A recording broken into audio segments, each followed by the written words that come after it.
नमस्कार, P3 भारत में एक बार फिर आप सबका स्वागत है। दोस्तों, आपने अक्सर सुना होगा कि जब भी हमारा देश किसी पाकिस्तानी आतंकी व्यक्ति को विश्व स्तर पर आतंकी डिक्लेयर करने के लिए यूएन में प्रस्ताव रखता है, तो उस पर सुपर पावर जो वीटो पावर्स रखती हैं, उस वीटो पावर से उस प्रस्ताव को खारिज करा देती है। ऐसी ही कुछ कमोवेश स्थिति कल हमें अपने सुप्रीम कोर्ट में देखने को मिली कि ऐसी स्थिति में एक ऐसे व्यक्ति को अंतरिम जमानत दी गई जिसकी शुरुआत भी कोर्ट ने खुद ही की और अंत भी खुद देते हुए उसको अंतरिम जमानत दे दी।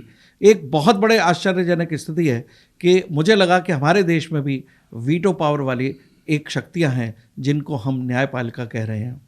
आइए जानते हैं किस तरह से परिस्थितियां ये जनित हुई और किस अंजाम पर पहुंची और किस तरह से एक देश में एक नई दिशा दी गई और एक नई नज़ीर स्थापित की गई और उसके आने वाले समय पर कितने दुष्प्रभाव होंगे, ये इसके बारे में चर्चा करते हैं। मेरे साथ मौजूद राजीव सक्सेना साहब हैं। सक्सेना साहब, नमस्कार। आपने कल देखा कि सुप्रीम कोर्ट ने केजरीवाल को अंतरिम जमानत दी कुछ दिनों के लिए चुनाव प्रचार करने के लिए, और कुछ शर्तें ऐसी लगाई जो कुछ माने नहीं रखती हैं वो शर्तें कि आप 2 तारीख को वापस जाना पड़ेगा, उनको 2 तारीख को जेल में वापस जाना पड़ेगा। एक पहली मैं टेक्निकल बात बताऊं कि अगर जेल में जाना कहा गया है तो एक तरह से जमानत ना होकर ये पेरोल है, क्योंकि अगर जुडिशियल कस्टडी वाली बात होती या ये कहा जाता कि आप फिर अदालत में उपस्थित हों 2 जनवरी को, तब तो हम ये कहते कि जमानत दी गई। लेकिन क्योंकि ये अग्रिम जमानत वर्ड तो यूज़ हुआ, लेकिन मेरी जहाँ तक जानकारी है ये मुझे जमानत ना लगकर पैरोल नज़र आता है। अब ऐसी क्या सुप्रीम कोर्ट के साथ परिस्थितियाँ हुई कि जबकि ईडी के द्वारा बहुत सारे चीज़ें सबूत रखे गए, एक एफिडेविट फाइल किया गया और चार्जशीट फाइल करते हुए ये कोर्ट को बताया गया कि मुख्य साजिशकर्ता ये हैं, और कोर्ट को ये भी कहा गया कि चुनाव प्रचार करना और आपराधिक मामले में मौलिक अधिकारों का और संवैधानिक अधिकारों का कोई तालमेल नहीं है चुनाव में। इसके बाद भी क्योंकि कोर्ट पहले से ही मन बना चुका था और कोर्ट ने ही शुरुआत की थी जबकि याचिका दूसरी तरह की थी, तो आपको क्या लगता है कि क्या न्यायपालिका पे किस तरह की बाध्यता थी या कोई दबाव नज़र आता है न्यायपालिका पे? जी नहीं, देखिए, एक चीज़ मैं आपको बताना चाहता हूँ कि जो शायद डिस्कशन कहीं पे भी नहीं हो पाया है, ईडी टाइप की जो इंस्टीट्यूशन है इकोनॉमिक ऑफेंसेस को करप्ट करने के लिए, डेमोक्रेटिक कंट्रीज़ में ये करप्शन है, ये यूएनओ में भी डिस्कस हुआ है काफ़ी हैं, और यूएनओ ने रेजोल्यूशन पास करके डेमोक्रेटिक कंट्रीज़ से और ये जो भी वर्ल्ड में जो एडमिनिस्ट्रेटिव हेड्स हैं उनसे रिक्वेस्ट की थी कि भाई कुछ ऐसी मैकेनिज्म बताइए जिससे कि ये बहुत पैसा पब्लिक का जाता है और ये मिसयूज़ होता है, करप्शन होता है। तो उसी के तहत दुनिया के तमाम देशों में इकोनॉमिक ऑफेंसेस को कर्व करने के लिए जो मैकेनिज्म बनाई गई उन्हीं में अपनी ईडी भी बनी है जी। तो एक तो ये है, इसलिए यूएनओ वाला तो पूरे प्रोस्पेक्ट में समझना पड़ेगा सभी को, जो आज डिबेट में आया नहीं है। बाय द वे मैंने कई चैनल्स भी देखे, उनमें भी ये इशू कम कहीं स्लाइटली हुआ है। दूसरी चीज़, साहब इंडियन जुडिशरी में इतने लेंदी काय को सिस्टम किए जा रहे हैं। इन्हें देनी थी, पेरोल का प्रोविज़न था, दे देते, कौन मने कर रहा था। उसमें ये बाध्यता पेरोल में जो शर्तें हैं वो इस पर भी लगी हैं कि भाई आप कोर्ट में वहाँ नहीं जाएंगे मुख्यमंत्री वाला कार्यक्रम में और बिना राज्यपाल को कॉन्फिडेंस में। ऐसे ही पेरोल में शर्त लगती है कि भाई जाओगे तो दाह संस्कार में भाग लोगे या मकान की रजिस्ट्री करके चले आओगे, तमाम चीज़ें हैं। तो ऐसे इसमें लगते कि भाई आप ये बैठक पूरा शेड्यूल। तीसरी चीज़, इसमें सबसे साइलेंट रोल रहा है इलेक्शन कमीशन ऑफ इंडिया का। जी, इलेक्शन कमीशन ऑफ इंडिया को अपना पक्ष क्लियर करना चाहिए था कि किसी के बंद रहने या खुला रहने से इलेक्शन अफेक्टेड नहीं करता है। नहीं तो क्या आपको लगता है कि इलेक्शन कमीशन को भी पार्टी बनाया जाना चाहिए था? जी, सुप्रीम कोर्ट को नोटिस देना चाहिए था? सुप्रीम कोर्ट जब भी कंफ्यूजन में होता है किसी चीज़ में, क्योंकि हर चीज़ के तो ज्ञाता वहाँ है नहीं, तो टेक्निकल फील्ड के आदमी से दोस्तों मैं समझता हूँ राजीव सक्सेना साहब ने जिस तरफ इंडिकेशन दिया है, तो मुझे लगता है कि न्यायाधीशों ने, हमारे मिलॉर्ड्स ने फिर ये भी एक फ्लो छोड़ा है कि वो अगर जानना चाहते थे कि क्या केजरीवाल के जेल में रहने से चुनाव निष्पक्ष नहीं हो पाएंगे। चुनाव आयोग की क्या राय है और चुनाव आयोग की राय नहीं ली गई है। तो एक और फ्लो मेरे को जो समझ आया है, तो मुझे लगता है कि सुप्रीम कोर्ट की कार्यप्रणाली पे एक प्रश्न चिन्ह एक और लग गया है। सक्सेना साहब, इसके अलावा यदि आप सुप्रीम कोर्ट की कार्रवाई देखें जी, केजरीवाल अपनी एक याचिका लेकर गए थे सुप्रीम कोर्ट, जिसको कि हाई कोर्ट खारिज कर चुका जी है, हाँ, जिसमें उन्होंने कहा था कि मेरी गिरफ्तारी जो अवैध है, यानी कि एक हाई कोर्ट लेवल का जज भी ये जजमेंट दे चुके हैं कि अवैध नहीं है गिरफ्तारी। जी जी और उसके विरुद्ध वो सुप्रीम कोर्ट गए। जी सुप्रीम कोर्ट ने लगातार उस पर जिरह की, जी हाँ, लेकिन नतीजे पे नहीं पहुंचे।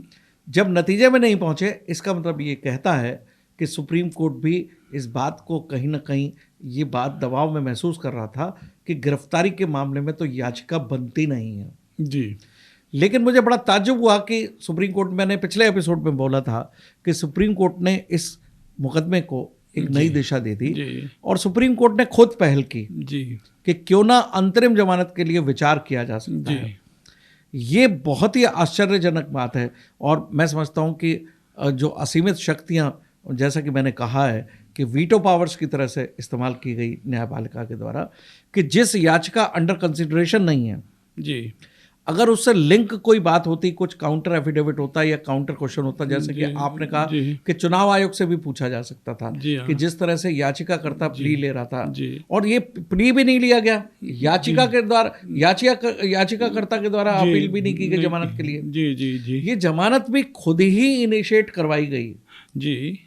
ये क्या इंडिकेशन करता है? देखिए, जुडिशरी में तमाम लैंडमार्क स्थापित हुए हैं। जैसे आप JML सिन्हा का, जगमोहन लाल जी का निर्णय आप याद करते हैं, एक लैंडमार्क डिसीजन था, बहुत हिम्मत वाला था।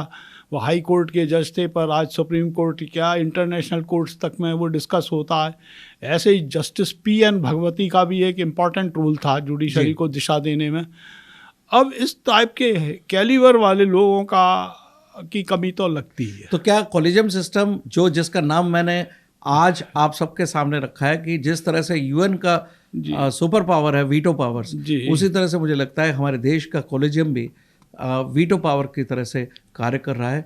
जो कल की कार्यप्रणाली है वो काफ़ी निराशाजनक है और ये देश को देखना होगा कि इसमें आगे चल के इस कार्यप्रणाली से कितना न्याय व्यवस्था पे इफेक्ट आ सकता है। एक चीज़ मैं ज़रूर आपसे कहूँगा, ये वो मौका है जब सभी पॉलिटिकल पार्टी और सोशल ऑर्गेनाइजेशंस को जुडिशरी की अकाउंटेबिलिटी के बिल पर एक तरीके से नए सिरे से चर्चा करनी चाहिए। ये आगे आने वाले 4 जून के बाद हो सकता है। लेकिन मैं पृष्ठभूमि में लेकर चलता हूँ आपको, जिसमें सुप्रीम कोर्ट की भूमिका और सुप्रीम कोर्ट का निर्णय किसी भी तरह से डाइजेस्टेबल नजर नहीं आता है। ये आप देखिए, अगर मैं पृष्ठभूमि में लेकर चलूं कि जब याचिका पर जिरह हो रही थी, तो जिरह में जो ED ने सबूत रखे, अगर सबूत कुछ कमजोर होते तो सुप्रीम कोर्ट निश्चित रूप से उसको अवैध घोषित करने में टाइम नहीं लगाता। जी हाँ, क्योंकि हाई कोर्ट ने भी स्ट्रांग जजमेंट दिया था, तो सुप्रीम कोर्ट मेरे ख्याल से विरुद्ध जा नहीं पा रहे थे और उन्होंने एक प्ली लिया कि इस विषय पर काफी चर्चा की जरूरत है। जी जी जी, यानी कि चर्चा की जरूरत है, इसका मतलब यह है कि अभी बहुत कुछ जानना बाकी है। जी, यानी कि वैधता और अवैधता के बारे में डिसाइड करना सुप्रीम कोर्ट के लेवल पे, हाई कोर्ट से लेवल के ऊपर उनको बहुत समय लग सकता है। तो ऐसी स्थिति में अंतरिम जमानत देकर क्या सुप्रीम कोर्ट ये साबित करना चाहता है कि क्या सिंपैथी है या किसी तरह की बाध्यता थी? नहीं, मेरे ख्याल से ये वक्त है जो पक्ष आहत महसूस करता है इस निर्णय से, उसे मैं पक्ष की बात ही नहीं कर रहा हूँ। देखिए, मैं पक्ष नहीं बात कर रहा हूँ, मैं समाज की तरफ से, क्योंकि एक समाज का एक पढ़ा लिखा और कानून जानने वाला व्यक्ति मैं के नाते मैं आपको जानना चाहूंगा कि क्या ये केस किसी अन्य व्यक्ति के लिए लागू हो सकता है? यदि आप अभी हेमंत सोरेन के बारे में देखें, सेम कोर्ट ने, सेम बेंच ने हेमंत सोरेन की अग्रिम जमानत चुनाव के लिए याचिका इसलिए खारिज कर दी कि आपकी गिरफ्तारी वैध और अवैध का हाई कोर्ट ने जजमेंट नहीं दिया है, इसलिए आपको आपकी अंतरिम जमानत पे नहीं सोचा जा सकता।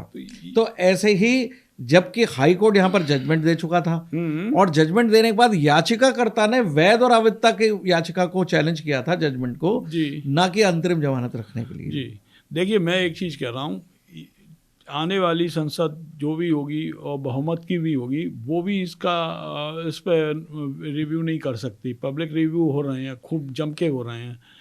इस समय केवल एक कदम उठाया जा सकता है, वो है इसका रिव्यू पिटीशन। क्योंकि एक ये गलत नज़ीर बनती दिख रही है। देखिए, मैं नहीं समझता हूँ कि ईडी इसका रिव्यू पिटीशन फाइल करेगी, क्योंकि ईडी पर जो इल्ज़ाम लग रहे हैं और जो सरकार पर इल्ज़ाम लग रहे हैं जी कि आप किसी व्यक्ति के पीछे पड़े हुए हैं, जबकि यहाँ पर एक सिस्टम की बात है। मुझे नहीं लगता है कि ईडी इस पर कहीं जाएगी, लेकिन बहुत ही निराशाजनक स्थिति है। दोस्तों, यदि आपने देखा कि एक व्यक्ति ऐसा जिस पर कि मुकदमा इस तरह का कायम किया गया शराब नीति में, एक सवाल सुप्रीम कोर्ट ने बार बार ईडी से पूछा कि आपने चुनाव से पहले और इलेक्शन नोटिफिकेशन के बाद क्यों गिरफ्तार किया। नहीं, ये में तो बड़ा आश्चर्यजनक क्वेश्चन मुझे नजर आता है। नहीं, ये तो बेकार की बात है। क्या कोर्ट ये कहना चाहता है कि इलेक्शन के नोटिफिकेशन के बाद जितने भी पॉलिटिकल पार्टी के कार्यकर्ता हैं या मेंबर हैं, अगर उनके ऊपर कोई आपराधिक जांच चल रही है तो उसकी गिरफ्तारी इलेक्शन तक रोकी जा सके? मैं इसमें केवल इतना ही कह सकता हूँ, ये पद गारमा के विरुद्ध और जन स्वीकृति की, मुझे तो पद गर्मा से कहीं और ऊपर लग रहा है कि न्यायपालिका, जैसा कि मैं बार बार इस्तेमाल कर रहा हूँ, विशेषकर कॉलिजम जजेस, उन्होंने वीटो पावर की तरह से इस्तेमाल किया है इस चीज को, जिस तरह से यूएन में सुपर पावर्स करती हैं। जी ये एक ऐसी व्यवस्था है जिसमें न्यायिक व्यवस्था पूरी तरह से हिलती हुई नजर आ रही है, और ऐसे व्यक्ति क्लेम करेंगे जो आने वाले समय पर देश की न्याय प्रतिक्रिया पर भी सवाल उठेगा। और ये विश्व पूरा देख रहा है कि भारत की न्याय प्रणाली ने किस तरह का जजमेंट लिया है। मैं आपका ध्यान, अभी 2 दिन पहले सक्सेना साहब जी एक इन्फॉर्मेशन आई थी कि एक देश ने ये सूचित किया कि भारत के जो लोकसभा के चुनाव चल रहे हैं उसमें सुपर पावर जो है प्रभावित करने की कोशिश कर रही है।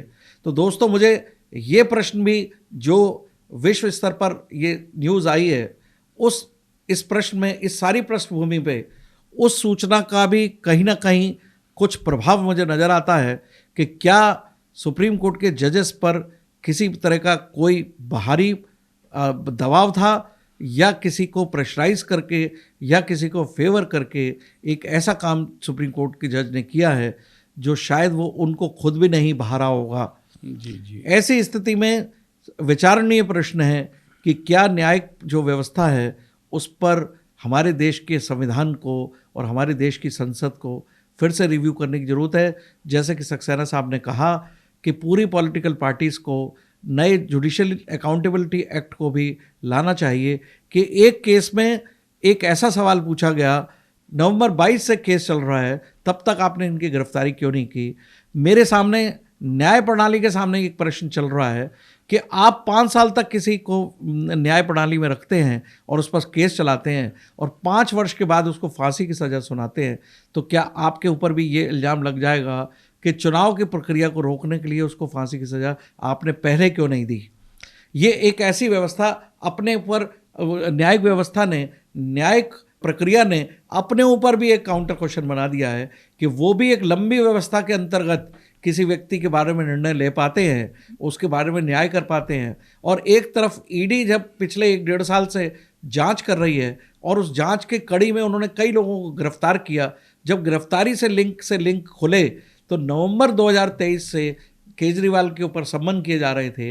ये तथ्य भी कोर्ट के पास था, लेकिन कोर्ट ने केवल एक तथ्य ध्यान रखा कि नोटिफिकेशन से पहले। तो मुझे लगता है कि उनको किसी भी तरह से ये बेल देनी थी, और उस बेल के लिए उन्होंने जो आधार बनाया है वो न्यायिक कसौटी पर कहीं भी नहीं खड़ा उतरता है। ये प्रश्न मैं अपनी आम जनता के लिए खोलता हूँ, क्योंकि जनता का भी ये ड्यूटी बनती है कि वो ना केवल संसद और कार्यपालिका के कार्य को एनालिसिस करे, न्यायपालिका भी हमारे लोकतंत्र का एक हिस्सा है और एक स्ट्रॉन्ग पिलर है जो एक आम आदमी को न्याय देने में काफ़ी अक्षम सा नज़र आ रहा है। और उसको बहुत समय लगता है और 5-5 करोड़ मुकदमे पेंडिंग है, लेकिन एक पॉलिटिकल पार्टी से कनेक्टेड मुकदमे 1 ही 2 दिन में सुन लिए जाते हैं और जजमेंट पर पहुंच जाया जाता है। ये बहुत निराशावादी स्थिति इस देश की हो सकती है। आने वाले समय पे अराजक सी स्थिति बन जाएगी। जो क्रिमिनल माइंड के लोग हैं वो इस सारी परिस्थिति का, हमारी न्याय प्रक्रिया का जो कमजोरी दिख रही है उसका इस्तेमाल करेंगे। ये काफ़ी निराशावादी स्थिति है। दोस्तों, आगे देखते हैं कि इस जो अंतरिम जमानत दी गई है उसका प्रभाव कितना गलत पड़ता है, इस देश की नज़ीर किस तरह से बनती है, ये आने वाला समय बताएगा। धन्यवाद जी।